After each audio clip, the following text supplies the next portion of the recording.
राम राम। जय श्री कृष्णा। भगवान आप सबका जीवन हमेशा खुशियों से भरपूर रखे, हमेशा हंसते मुस्कुराते हुए जीवन जियो। आज ऐसा समय चल रहा है कि हर इंसान दुखी है, चिंतित है, उदास है, अपने जीवन से संतुष्ट नहीं है। कोई ना कोई तकलीफ हर इंसान को सताए रखती है।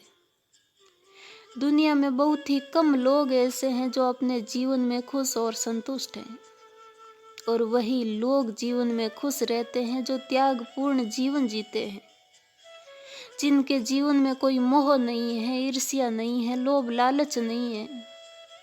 कुछ पास में है तो भी ठीक है, कुछ पास में नहीं है तो भी खुश रहते हैं।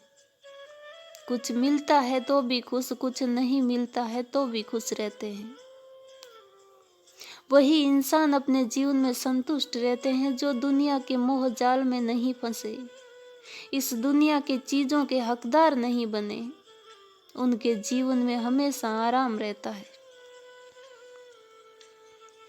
इस प्रकृति को ही ध्यान से देखो।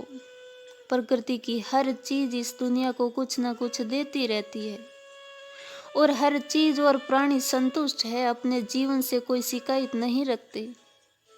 पर एक मनुष्य ही ऐसा प्राणी है जो हर चीज का शोषण करते हुए भी दुखी रहता है, अपने जीवन से संतुष्ट नहीं है। जितना ज्यादा मिलता है उतना ही ज्यादा और पाने की चाह रखता है।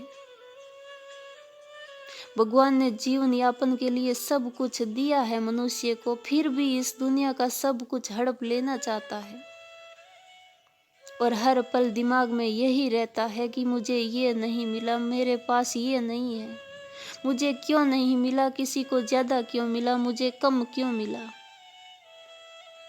इस दुनिया की हर चीज पर अपना अधिकार पाना चाहता है, और जीवन भर इसी सोच में डूब कर दुखी रहता है इंसान। अंत में हर चीज इस दुनिया के पास छूट जाती है, पर पूरा जीवन इसी भाग दौड़ में बिता दिया कि सबसे ज्यादा सब कुछ मेरे पास होना चाहिए। एक पल भी आराम की सांस नहीं ली।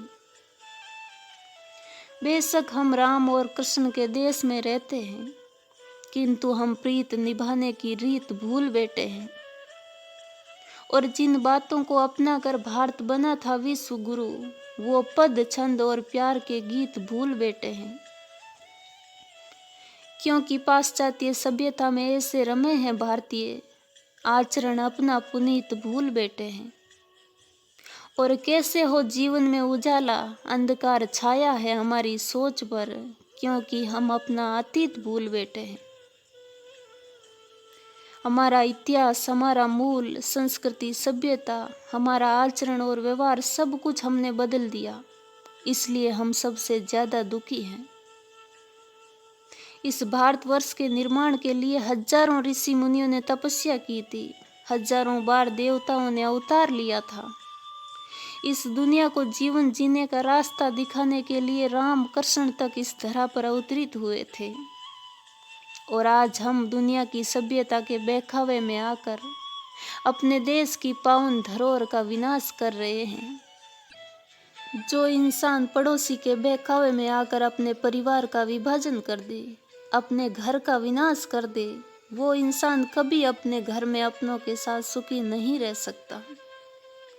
इसलिए अपने बुजुर्गों की बनाई हुई परंपरा के अनुसार जीवन जियो, जो हमेशा दूसरों के निर्माण के लिए जीवन जीते थे, भारतवर्ष के निर्माण के लिए जिए थे, भारतवर्ष को बचाने के लिए प्राण त्याग दिए थे, जिन्होंने युग निर्माण के लिए कितना संघर्ष किया था, कभी खुद का स्वार्थ नहीं देखा, जिए तब तक संघर्ष किया, और मरे तो भी संतुष्ट होकर, निश्चिंत होकर मरे थे कि इस देश के लिए मर रहे हैं, इस देश को बचाने के लिए मर रहे हैं, और आज हम उसी देश का विनाश कर रहे हैं।